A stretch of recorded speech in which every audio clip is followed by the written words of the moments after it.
Je n'avais jamais cru que le silence de ma maison pouvait devenir aussi bruyant. Ce soir-là, en poussant la porte, quelque chose m'a frappé avant même que je ne comprenne. L'air semblait plus lourd, chargé d'un parfum qui n'était pas le mien. Mon cœur se serrait sans raison logique, comme si une vérité invisible m'attendait dans l'ombre. J'ai retiré mes chaussures lentement, presque avec peur, et chaque pas résonnait dans mon crâne comme un avertissement. J'ai appelé le prénom de ma femme. Aucune réponse. Juste ce murmure étouffé, là-haut, derrière la porte de notre chambre. Je montai les escaliers, la main crispée sur la rampe, en essayant de me convaincre que j'imaginais tout. Après tout, la jalousie naît souvent du doute, et le doute ment parfois mieux que la réalité. Mais quand j'approchais de la porte entr'ouverte, le monde s'est fissuré. Un rire discret, un souffle que je reconnaissais trop bien, et une voix masculine que je connaissais depuis l'enfance. Celle de mon frère. Je n'ai pas ouvert la porte tout de suite. Je suis resté là, figé, tandis que mon sang se glaçait. Chaque seconde étirait la douleur, transformant l'amour en trahison, la famille en poison. Quand enfin j'ai regardé à l'intérieur, mes yeux ont vu ce qu'aucun esprit sain ne devrait voir. Le lit, les draps froissés, leur regard surpris, et ce silence brutal qui s'abattit quand ils me virent. Ma femme tenta de parler, mon frère détourna les yeux, mais c'était trop tard. Tout ce que j'avais bâti venait de s'effondrer. Je n'ai pas crié, je n'ai pas frappé. Ce calme-là était bien plus dangereux. Je me suis contenté de refermer la porte, doucement, comme on ferme un cercueil. Ce qu'ils ignoraient, c'est que cette nuit ne serait pas seulement celle de la découverte, mais le début d'une descente bien plus sombre. Index ouvert pointant vers la droite blanche, si ce genre d'histoires intenses vous captive. Likez la vidéo et abonnez-vous à la chaîne pour ne rien manquer. Assis dans le salon, seul avec mes pensées, j'ai commencé à comprendre que la trahison n'était qu'un prélude. Car certaines vérités, une fois révélées, ne cherchent pas le pardon. Elles exigent un prix. Et ce prix, je n'étais pas encore prêt à l'imaginer. Je suis resté assis longtemps, peut-être des minutes, peut-être des heures. Le temps s'était dissous, comme si l'horloge elle-même refusait d'avancer. Derrière la porte close de la chambre, je percevais des mouvements étouffés, des chuchotements nerveux. Ils parlaient de moi, j'en étais sûr. Mon nom devait trembler sur leurs lèvres comme une faute impossible à effacer. Je respirais lentement, trop lentement, pour empêcher la rage de déborder. Chaque inspiration me rappelait les années de confiance, les repas partagés, les secrets d'enfance confiés à mon frère, l'amour aveugle donné à ma femme. Je me levai enfin. Mes jambes semblaient étrangères, mais me portèrent jusqu'à la cuisine. J'ouvris un tiroir au hasard, juste pour sentir quelque chose de solide sous mes doigts. Le métal froid me ramena à la réalité. Non, ce n'était pas une illusion. Ce n'était pas un cauchemar dont on se réveille en sueur. C'était ma vie, brisée en silence, sous mon propre toit. Quand ils sortirent de la chambre, je n'étais plus le même homme. Ma femme avait les yeux rougis, le visage pâle, comme si elle venait de perdre quelque chose d'irréparable. Mon frère, lui, tentait de se donner une contenance, ce sourire nerveux que je connaissais trop bien depuis l'enfance, celui qu'il affichait quand il avait peur. Aucun mot ne sortit de ma bouche. Je les observais, simplement. Cette absence de réaction semblait les déstabiliser davantage que la colère. « Ce n'est pas ce que tu crois » murmura-t-elle enfin. La phrase la plus inutile du monde. Je sentis presque de la pitié pour elle. Mon frère fit un pas vers moi, puis s'arrêta, comme s'il venait de comprendre que la frontière était franchie à jamais. Je levai la main, pas pour le frapper, mais pour l'empêcher de parler. Sa voix n'avait plus aucun droit d'exister dans ma maison. Je quittai l'appartement sans me retourner. L'air de la nuit me brûla les poumons. Dehors, la ville continuait de vivre, indifférente à l'effondrement de mon univers. Les passants riaient, les voitures klaxonnaient, et moi, je marchais sans destination, avec une seule certitude, rien ne serait jamais plus comme avant. Ce que je ne savais pas encore, c'est que cette trahison n'était que la surface. Car en cherchant à comprendre depuis quand cela durait, en recollant les fragments de souvenirs, une vérité bien plus effrayante commençait à se dessiner, et elle allait dépasser tout ce que j'étais capable d'endurer. Je marchais jusqu'à ce que mes pieds me fassent mal, jusqu'à ce que la colère se transforme en quelque chose de plus froid, de plus méthodique. Les rues défilaient sans que je les voie vraiment. Dans ma tête, des images revenaient en boucle, leurs visages, leurs gênes, ce silence coupable. Mais peu à peu, d'autres souvenirs, plus anciens, plus subtils, commencèrent à s'imposer. Des détails que j'avais ignorés, des incohérences que j'avais volontairement pardonnées. Les absences soudaines de ma femme. les messages qu'elle effaçait trop vite, les visites répétées de mon frère, toujours sous prétexte de famille, de besoin d'aide, de solitude. À l'époque, j'avais souri. Aujourd'hui, chaque souvenir devenait une lame. Arrivé devant un café encore ouvert, je m'assis en terrasse sans commander. Mon téléphone vibra. Un message de mon frère. Puis un autre. Je ne les ouvris pas. Le simple fait de voir son nom affiché me donnait la nausée. C'est alors que je remarquai quelque chose d'étrange. Un ancien message, perdu dans la conversation, que je n'avais jamais lu, daté de plusieurs mois. Envoyé par erreur, peut-être, ou jamais destiné à moi. Je l'ouvris. Quelques mots seulement, mais ils frappèrent plus fort que tout le reste. Il parlait d'un plan, d'une attente, et surtout de moi. Pas comme d'un mari trompé, mais comme d'un obstacle. Mon cœur s'emballa. Quel plan? Quelle attente? Pourquoi ces mots froids, presque calculés? Je me levai brusquement, renversant la chaise derrière moi. Le serveur me lança un regard surpris, mais je m'en fichais. Je compris alors que je n'étais pas seulement une victime de l'adultère. J'étais peut-être au centre de quelque chose de bien plus vaste, de bien plus sombre. Une manipulation lente, patiente, installée dans ma vie sans que je ne la voie venir. Je rentrai chez moi plus tard dans la nuit. L'appartement était plongé dans l'obscurité. Trop calme, trop propre, comme si quelqu'un avait effacé toute trace de ce qui s'était passé.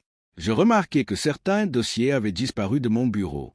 Des papiers importants, des documents que je gardais toujours sous clé. Mon estomac se noua. Dans la chambre, le lit était fait. Froid, vide. Ma femme n'était pas là. Mon frère non plus. Et pour la première fois, une pensée terrifiante traversa mon esprit. Et si leur trahison n'avait jamais été une erreur, mais le début d'une chute soigneusement préparée, je passai la nuit à fouiller l'appartement, ouvrant chaque tiroir, chaque placard, comme si la vérité pouvait se cacher derrière un meuble.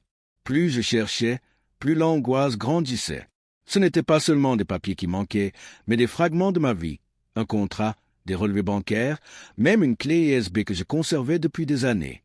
Tout cela n'avait aucun lien avec une simple histoire d'adultère. C'était organisé, calculé. À l'aube, je m'assis au bord du lit, la tête entre les mains. Je réalisai soudain à quel point j'avais été aveugle. Mon frère s'était toujours intéressé de trop près à mes affaires, posant des questions sous couvert de curiosité fraternelle. Ma femme, elle, insistait pour que je lui fasse confiance, pour qu'elle gère certains détails à ma place. J'avais appelé ça de l'amour. En réalité, c'était peut-être une mise sous contrôle lente et invisible. Mon téléphone vibra de nouveau. Cette fois, ce n'était ni elle ni lui. C'était un numéro inconnu. J'hésitais avant de répondre. Une voix grave, calme, presque professionnelle, se fit entendre. Elle prononça mon nom avec une assurance dérangeante, comme si elle me connaissait depuis longtemps. L'homme évoqua des mouvements suspects sur mes comptes, des décisions prises en mon absence, des signatures qui semblaient être les miennes, mais qui ne l'étaient pas. Je sentis la panique m'envahir.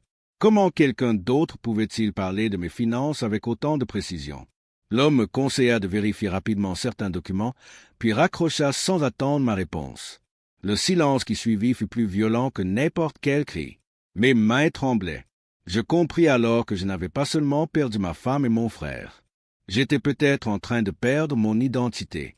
En sortant de l'immeuble, je croisai une voisine.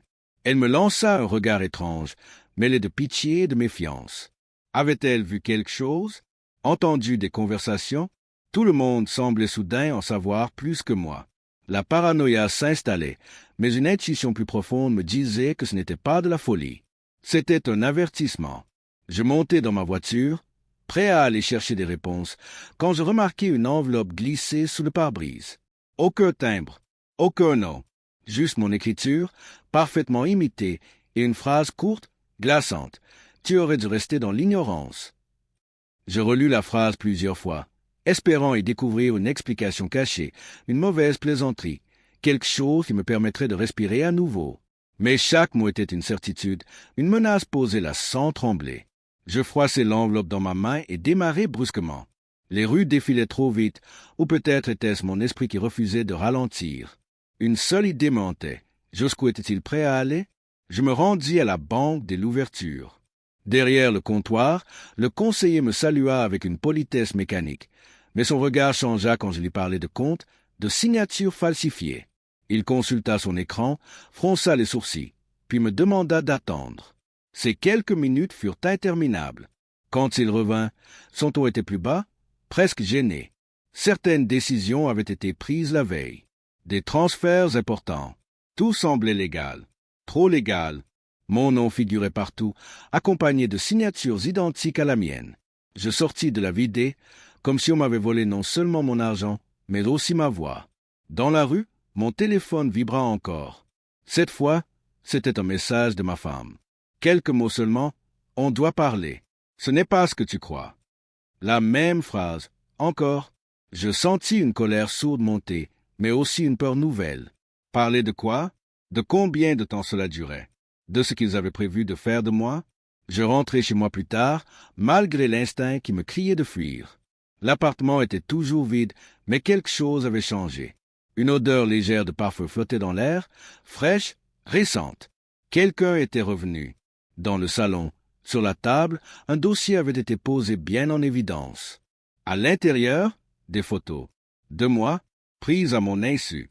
Dans la rue, au travail, parfois même endormi sur le canapé.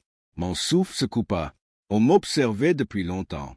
Au fond du dossier, une feuille manuscrite, encore une fois de la même écriture parfaite. Tu crois que tu les connais, mais tu ne sais rien. Et quand tu comprendras, il sera trop tard. Mes jambes fléchirent. Ce n'était plus une trahison familiale. C'était une chasse, et j'étais la proie. Je passais la nuit assis dans le noir, le dossier ouvert devant moi, incapable de détourner les yeux de ces photos.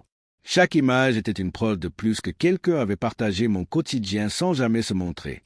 Je tentais de me souvenir de visages croisés trop souvent, de regards insistants dans la rue, de silences étranges au téléphone. Tout prenait soudain un sens inquiétant. Ce n'était pas improvisé. C'était ancien, calculé avec une patience glaçante. À l'aube, je pris une décision que je n'aurais jamais cru possible. Je n'allais confronter personne, ni ma femme, ni mon frère, pas encore. Celui qui agit dans l'ombre ne doit pas savoir qu'on a compris. Je sortis de l'appartement comme si de rien n'était, laissant volontairement le dossier bien visible sur la table. Un piège silencieux.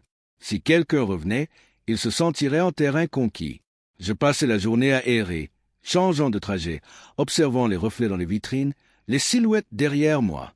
À plusieurs reprises, j'eus la sensation d'être suivi. Un homme au manteau sombre près du métro. Une voiture grise arrêtée trop longtemps à un feu. Était-ce réel ou mon esprit qui se fragmentait sous la pression? Je n'en étais plus sûr. Mais la peur, elle, était bien réelle. En fin d'après-midi, je reçus un appel de mon frère. Sa voix était étrangement douce, presque inquiète. Il me demanda où j'étais, si j'allais bien. Cette fausse sollicitude me donna la chair de poule. Je répondis vaguement, prétendant avoir besoin de réfléchir. Il insista pour me voir. Immédiatement, j'acceptai. Pas parce que je lui faisais confiance, mais parce que je voulais voir jusqu'où il irait. Le lieu qu'il proposa n'était pas anodin. Un ancien entrepôt réhabilité en bar discret, loin des regards, loin des oreilles. Quand j'y arrivai, il était déjà là, assis dans un coin sombre. Son regard fuyait le mien. Je compris alors qu'il avait peur. Pas de moi, de quelque chose d'autre, de quelqu'un d'autre. Avant que je ne puisse parler, il murmura une phrase qui me glaça le sang. « Tu ne devais pas découvrir ça comme ça, elle va être furieuse. » Je sentis mon cœur s'arrêter. Elle? De qui parlait-il vraiment? Et surtout, depuis quand ma femme n'était-elle plus la personne la plus dangereuse de cette histoire? Je le fixai sans répondre, laissant le silence l'obliger à combler le vide. Ses doigts tremblaient autour de son verre, qu'il n'avait pas encore porté à ses lèvres. Mon frère n'avait jamais été ainsi. Lui qui dominait toujours les situations, qui parlait plus fort que les autres, semblait maintenant réduit à une ombre nerveuse. Je compris que sa trahison n'était peut-être qu'un maillon d'une chaîne plus longue. « De qui tu parles ?» demandai-je enfin, d'une voix que je peinais à reconnaître comme la mienne. Il leva les yeux vers moi, puis les détourna aussitôt, comme si un simple regard pouvait tout faire exploser. « Tu crois vraiment que tout ça, c'est juste entre toi, elle et moi ?» murmura-t-il. Son rire bref sonna faux. « On n'est que des pions. » Mon estomac se noua. Il se pencha vers moi, baissant encore la voix. Il me parla de décisions prises à ma place, de signatures qui n'étaient pas seulement falsifiées mais validées par des gens puissants. Des gens capables d'effacer une existence sans laisser de traces. Ma femme, selon lui, n'était pas l'instigatrice, mais l'intermédiaire, celle qui avait gagné ma confiance pour mieux ouvrir les portes. Je sentis une sueur froide couler le long de mon dos. « Et toi ?» demandai-je. « Qu'est-ce que tu es dans tout ça ?» Il hésita, avala enfin une gorgée. « J'ai accepté au début. De l'argent. Une promesse. Je pensais que tu t'en sortirais, que tu ne remarquerais rien. Mais ça a dérapé. » Ses yeux se remplirent d'une peur presque enfantine. Maintenant, ils veulent aller jusqu'au bout. Avant que je ne puisse l'interroger davantage, son téléphone vibra. Il pâlit en regardant l'écran. Il ne décrocha pas. Le téléphone vibra encore, insistante pulsation qui résonnait comme un compte à rebours. Il se leva brusquement. « Je ne devrais pas être ici, » dit-il. « Ils savent toujours où on est. » Je le suivis des yeux tandis qu'il reculait vers la sortie. Juste avant de disparaître, il se retourna une dernière fois. « Si elle te demande de signer quoi que ce soit, ne le fais jamais. Et surtout, ne reste pas seul cette nuit. » Il partit, me laissant là, au milieu du brouhaha du bar qui reprenait comme si rien ne s'était passé. Je sortis à mon tour, le cœur battant, quand je sentis mon téléphone vibrer dans ma poche. Un message s'affichait, envoyé à l'instant. Pas de nom, juste une phrase. « Tu viens d'entendre trop de vérité. » Je restai immobile sur le trottoir, le regard fixé sur ces mots qui semblaient brûler l'écran. Autour de moi, la nuit tombait, avalant les formes, étouffant les bruits. Trop de vérité. Cette phrase tournait en boucle dans ma tête. Je rangeai le téléphone sans répondre, conscient qu'un simple mot pouvait être interprété comme un aveu, une faiblesse. Désormais, chaque geste devait être calculé. Je pris un chemin différent pour rentrer, multipliant les détours, entrant dans des rues mal éclairées, ressortant brusquement, observant les vitrines comme des miroirs improvisés. À 2 reprises, je crus reconnaître la même silhouette derrière moi. Un homme seul, trop discret pour être innocent. Mon cœur s'emballait, mais je continuais d'avancer sans accélérer. Fuir aurait été un signal. Arrivé devant mon immeuble, je m'arrêtai net. Une lumière était allumée chez moi. J'en étais certain. En partant, tout était éteint. Mes mains devinrent moites. J'hésitais à entrer, le doigt suspendu au-dessus de l'interphone. Puis je me rappelai les paroles de mon frère. Ne pas rester seul. Trop tard. Ou peut-être était-ce justement ce qu'il voulait que je croie. Je montai les escaliers sans allumer la lumière, retenant mon souffle. La porte de l'appartement n'était pas verrouillée. À l'intérieur, le salon était plongé dans une pénombre calme, presque rassurante. Trop rassurante. Sur la table, le dossier avait disparu.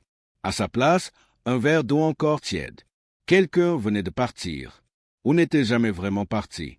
Dans la chambre, je trouvai ma femme assise sur le bord du lit. Son visage était calme, presque apaisé, comme si rien ne s'était passé.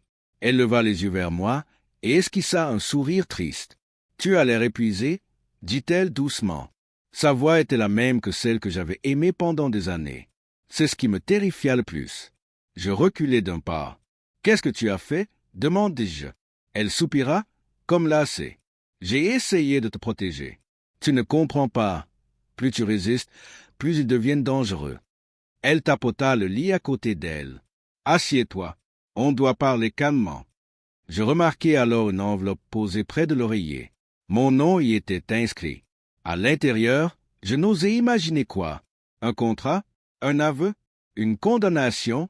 Tandis que je m'approchais lentement, une certitude glaciale s'imposa à moi. Quoi que contienne cette enveloppe, l'ouvrir changerait tout. Et une fois la vérité entièrement révélée, il n'y aurait plus aucun retour en arrière. Je pris l'enveloppe sans m'asseoir, comme si le simple fait de me poser à côté d'elle pouvait m'engluer dans son monde. Le papier était épais, officiel. Trop. Je la regardai droit dans les yeux avant de l'ouvrir, cherchant un signe de culpabilité, de peur, n'importe quoi qui ressemble encore à la femme que j'avais aimée. Mais son regard était calme, résigné, presque maternel. Cela me donna envie de reculer encore davantage.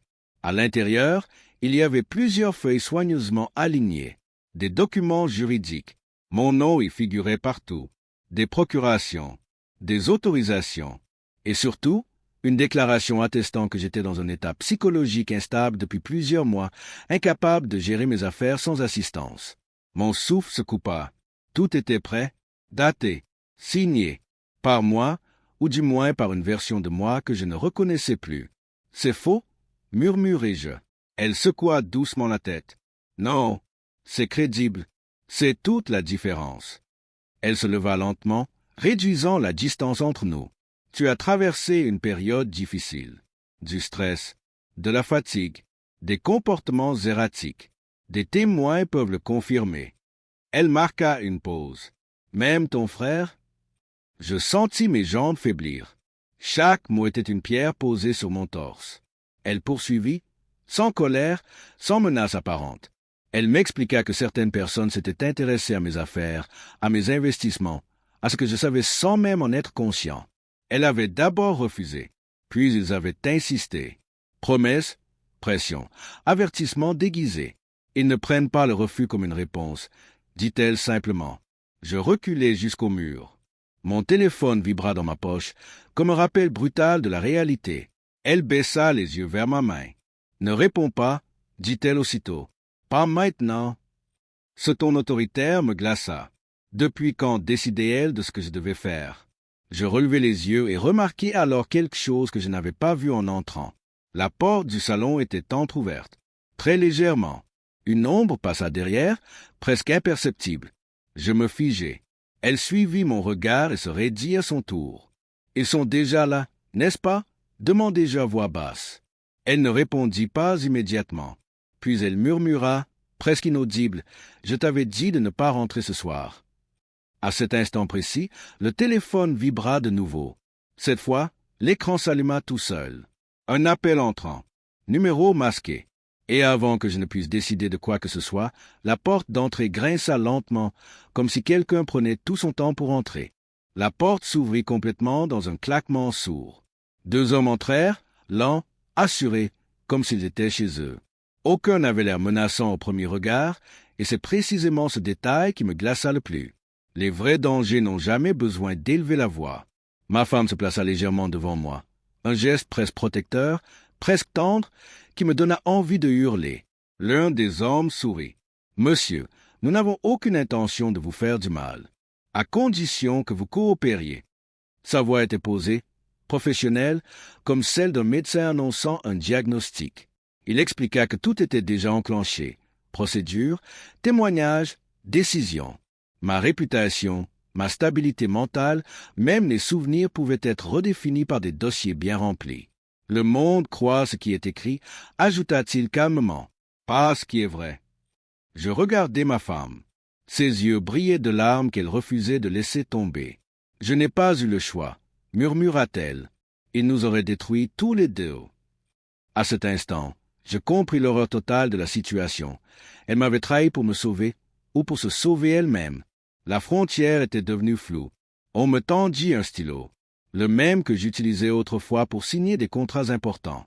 Le geste semblait anodin, une signature, juste une de plus.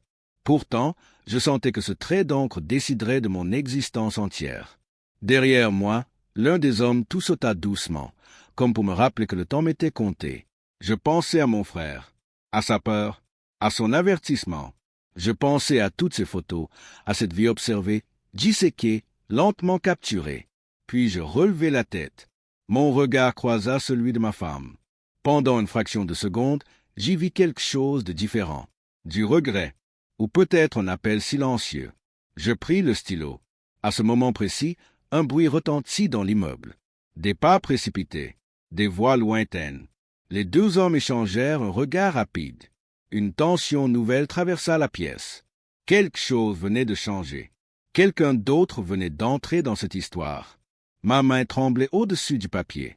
Et je compris alors que, quoi que je décide dans les secondes suivantes, l'homme que j'étais avant cette nuit n'existerait plus jamais.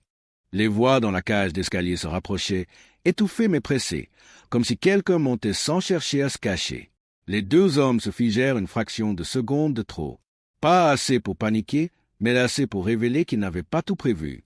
Celui qui tenait le dossier récupéra lentement les feuilles, tandis que l'autre jeta un coup d'œil vers la porte, évaluant les distances, les options. Ma femme recula d'un pas, le visage soudain plus pâle. « Ce n'est pas possible, » murmura-t-elle. Je compris alors qu'elle aussi était tenue à l'écart de certaines informations. Elle croyait contrôler la situation, mais elle n'était qu'un rouage de plus. Les pas s'arrêtèrent devant la porte de l'étage. Un souffle, puis un coup discret, presque poli, frappa le bois. « N'ouvrez pas » souffla l'homme au sourire calme, sans hausser la voix. Ce n'est qu'une complication mineure. Une complication. Le mot résonna dans ma tête avec une ironie cruelle. Toute ma vie était devenue une suite de complications soigneusement gérées par d'autres. Le coup se répéta, plus ferme cette fois. Ma femme me regarda, les yeux brillants, perdus entre deux loyautés. Je réalisai soudain que c'était peut-être la première fois depuis longtemps que le choix m'appartenait encore. J'avançai d'un pas vers la porte. L'un des hommes me barra le passage. Sa main se posa sur mon bras, légère mais ferme. « Réfléchissez bien, dit-il. Ce qui se passe derrière cette porte pourrait être bien pire que ce que nous vous proposons. » Avant que je ne puisse répondre, une voix familière s'éleva de l'autre côté. Une voix que je n'avais pas entendue depuis le bar. « Ouvre, c'est moi. » Mon cœur manqua un battement. Mon frère, vivant, essoufflé. La panique traversa brièvement le visage des deux hommes, vite masqués, mais je l'avais vu. Ils ne s'attendaient pas à lui. Pas ici. Pas maintenant. Ne fais pas ça, supplia ma femme, à peine audible. Tu ne sais pas ce qu'il peut faire. Je posai ma main sur la poignée. Elle était froide, rassurante dans sa simplicité. Derrière moi, je sentais la tension monter, prête à exploser au moindre geste brusque.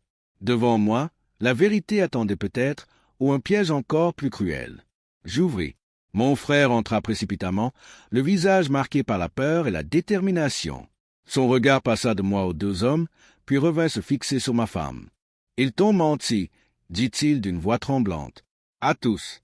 Ce n'est pas seulement son argent qu'ils veulent. » Il se tourna vers moi. « Tu dois partir.